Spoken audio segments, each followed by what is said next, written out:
Hello my creative critters, and welcome to Sketching with Sarah. I'm Sarah, and this week's video I'm sharing my week 3 of Inktober, along with sharing some tips and advice that I have on how you can complete Inktober too. Stay tuned to hear the biggest secret tip on how I completed Inktober that I haven't shared before. So for this week of Inktober, I decided to challenge myself and do something I haven't done before for Inktober or any art prompt challenge really, and that is to use every prompt to add on to the same drawing. I chose to only do it for a week because I didn't want too much stuff crammed into it, and looking ahead, I could kind of sorta imagine a general idea of how to combine all of these prompts, and even that idea started warping and changing and evolving as I continued to add more prompts onto the page. But you'll see what I mean in a minute. So for day 16, the prompt was compass. And since I knew I was going to be adding onto the same drawing, I wanted to start small, so I picked an animal that was pretty small, like a mouse, as the main focal point. And I thought it would be so cute to have this little mouse looking at us with this little mouse-sized compass, and he's showing it to us like, look, I know where I'm going, guys! It's so cute! I just love his little smirk on his face. Also, so far in Inktober, I've been sketching in colored ballpoint pen for each prompt. The ballpoint pens that I like to sketch in come in really neon versions of the colors blue, pink, green, and purple. And as fun as they are to use, since I'm doing a whole scene, I thought using one of those pens would just be pretty aggressive to look at since it's such a bright color. And if you've seen my previous Inktober 2021 videos for week 1 and week 2, you'll know what I mean. They are perfect for one-off sketches, but for a full scene, I decided I wanted a little bit more control, especially since I can't do any composition sketching or anything ahead of time since I am drawing every single day to add on to it. So there's not much planning I can do. I kind of have to go day by day, or that's how I'm doing it at least. So I sketched each prompt in pencil first and then used a Copic multi-liner to add line art. At this point, I'm just trying to do the bare minimum amount of lines because as I keep adding to this drawing, I want to be able to add more and more details as needed to make the whole thing balanced. And if I were to crank up the detail now and I decide I wanted something else to be the focal point later on, I can't really take back any of those lines that I already drew in with the ink. So I figured I'll just outline everything pretty basically, maybe add a few textures of like fur here and there and some whiskers, but other than that, just keep everything pretty basic and blank for now, and then really dive in to add detail later on once I get all of the other prompts for this drawing onto the page. So that's a tip if you want to try and go about Inktober and add onto the same drawing. I would definitely recommend starting each sketch in pencil for the prompts that you're doing for the same drawing. You can even draw the entire scene in pencil, incorporating all of the prompts that you want to. That way you really have control on where everything is going in the composition, but I kind of like the challenge of not really planning that hard and really working with what I put down and see how this illustration evolves. I also wanted to be able to still post an ink drawing every day, so I decided to do minimal line art like I said until I get to the end of the week where I start adding in all those details. Day 17's prompt is collide,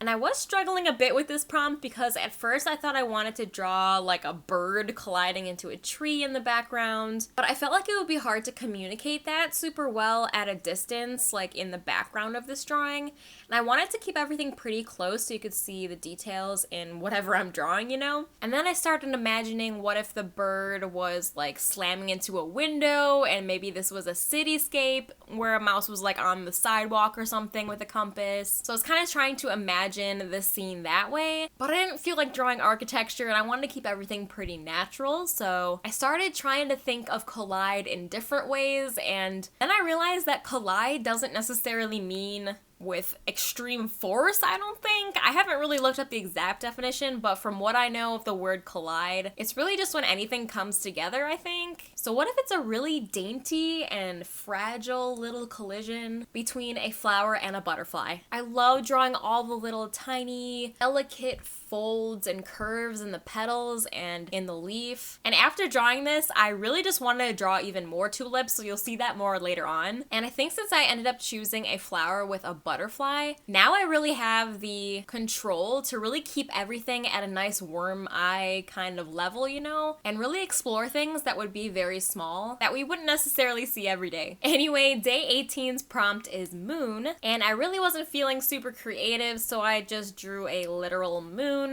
I wanted this scene to stay in the daylight time, so I found a reference photo of the moon that you might see during the day, and I tried to add some textures like craters and stuff onto it, but honestly, I'm pretty sure this moon's just gonna stick out like a sore thumb once I add everything else onto it, but you know, I'll try and integrate it as best as I can, and I might even take this illustration and make it nighttime digitally, who knows. So as I was looking at the prompts for this week, I saw the words collide, and then seeing this one that's moon, and then the next one is loop. I was thinking about how I can put all of these together, and at first I thought I could make like a whole space sky with a couple planets colliding, a moon, and then a planet with a ring around it too. But I kind of fell in love with drawing that tulip so much that I wanted to focus more on the foreground, and I felt like a space sky would be kind of distracting. But like I said, I still might add all those planets and whatever digitally and just play with the lighting and see how moonlight would affect this scene and how glowy I can make it, who knows. But I think that's a project for another time. Right now I'm just focusing on the ink work. Day 19, like I mentioned, was loop, and I decided to go real simple and just add a loop to the mouse's tail. Day 20 is sprout, and to add on to the tulips, I decided to put little sprouts here and there to add some variation in height and to fill in some of the negative space, and I just think they are so cute. I love drawing little sprouts. I'll probably end up adding more by the time I finish this drawing to tie it all together, but for now, these are adorable. That's another tip that I have if you're going to try and add to the same drawing with each prompt, is to add 1 or 2 of whatever you wanted to do for that prompt. And then if you think it needs more somewhere else to balance it out, you can always add, but don't forget with ink, once you draw it on there, you can't erase, and you kind of gotta work with it. That's another reason why I recommend using pencil first. Day 21's prompt is fuzzy, and there was a couple different ways I thought I could turn this illustration, and one is I could add a really sinister, fluffy cat like stalking in the grass where you see like his eyes and ears maybe or something, or I could add another fuzzy mouse looking up at the moon. But then I was like, what about one of those little caterpillars that are just so fuzzy? I thought that would be so cute to draw in the foreground, so that's exactly what I did. The reference photo that I found for this little guy was very, very hairy, and the hairs were actually a little bit unsettlingly long, and it was kind of off-putting, I won't lie. But yeah, he's just worming his way around on the foreground, and I think he adds a cute little detail, so it's not just a blank ground and there's some pebbles or whatever. Day 22 is open, and it took me a while to figure out what I wanted to draw for this prompt, but once I thought of it, it was so obvious to me. I decided to draw some opened and unopened tulips. This would help me balance out all of that blank space that's left under the moon and up above the mouse,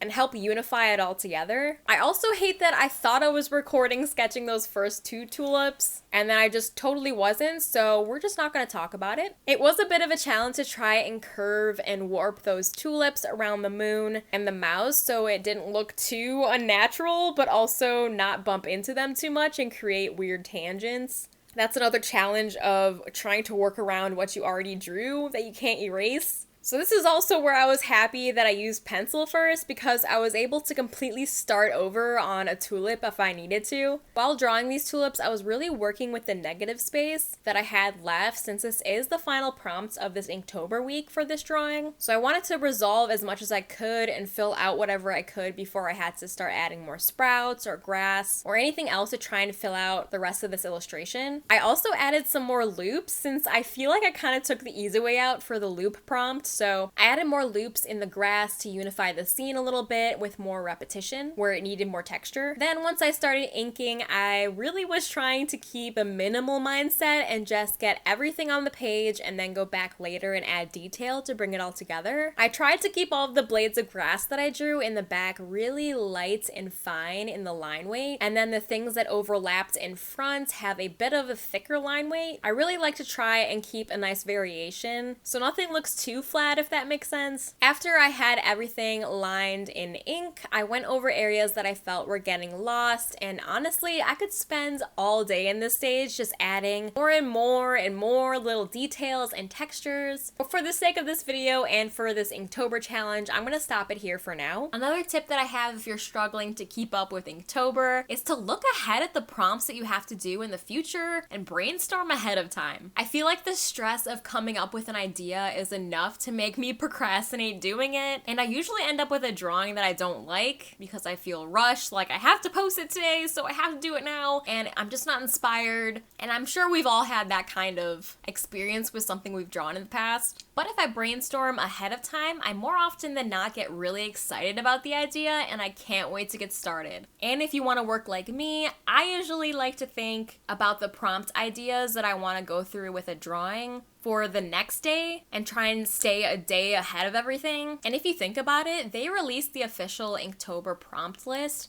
on the 1st of September. And why would they do that if they want everyone to be stressed out and, do the drawing of that prompt that day, Why wouldn't they just release it on October 1st? And since it's released on the 1st of September, you have plenty of time to get an idea of what you want to draw each day if you really want to plan super far ahead. And it's totally okay to take a break and not draw for a day, which is why I think if you're really dedicated to completing Inktober, do a couple drawings ahead of time so you have at least a couple that you can fall back on in case you can't work on a drawing or two for that day. Have a couple that you can still post. I don't know if any of that makes sense, but the main thing is just try and stay ahead of it is what I like to do. Another perk of doing that is if you draw the drawing that is supposed to be posted the next day, today, I like to create the post on Instagram and save it as a draft the day before. That way, whenever I want to, like around noon or 3 or whatever the next day, I can choose when I want to post it and everything's all ready to go. This was extremely helpful when I was in college, so I can just have everything ready to go, post it whenever I want to, and that way I'm not rushing to finish it before midnight so I get it posted in time,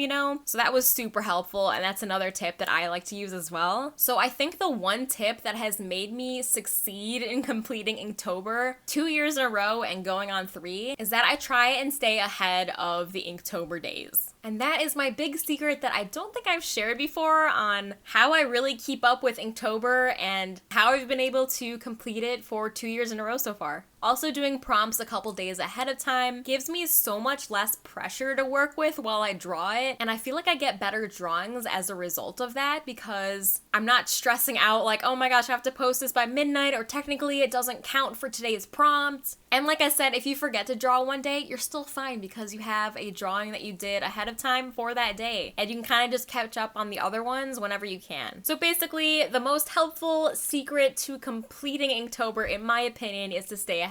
I don't really consider it cheating because at the end of the day, you're still creating something and you're still participating in all the prompts and you're still drawing things. And I really think that's all Inktober is supposed to be, is just to make a community of people who are trying to tackle the same prompts and drawing with ink. I think the biggest pressure in Inktober is to create an amazing drawing every day. And if I'm being honest, now that I've completed 2 Inktobers and going on 3, I find it the most helpful to just think of the prompt as a way to come up with concepts rather than completed pieces. I mean, what's stopping you from redoing an Inktober sketch in the future and fleshing out an idea or a detail more? Nothing is stopping you. So why put so much pressure on that day when you can always go back to it later? I think sometimes coming up with an idea for the prompt is hard enough, and if you're having trouble with the prompts specifically, definitely check out my week 1 and week 2 of Inktober videos because I share a ton of specific tips and ways to tackle those prompts that you're just really not inspired by and how to make it into something you are inspired by. I use these tips literally every prompt that I draw for, and I find them really helpful. So if that's something you're struggling with, definitely check out the link in my description, as well as I'll put some cards here for you to go watch those videos after this one. If you enjoyed this video, please leave it a like and subscribe for more art and animal related content. I upload a new video every Friday, and I would love to have you become a creative creator with me and follow along on my YouTube journey. If you made it this far, please leave me a comment and let me know your favorite prompt in this drawing that I did. And if you're doing Inktober too, tell me your Instagram so I can check out what you've been up to. I love supporting other artists and seeing what you guys come up with for the same prompts. I just think it's so interesting seeing everyone's interpretation of the same word. Anyway, thank you guys so much for watching. Stay creative, and I'll see you in next Friday's video.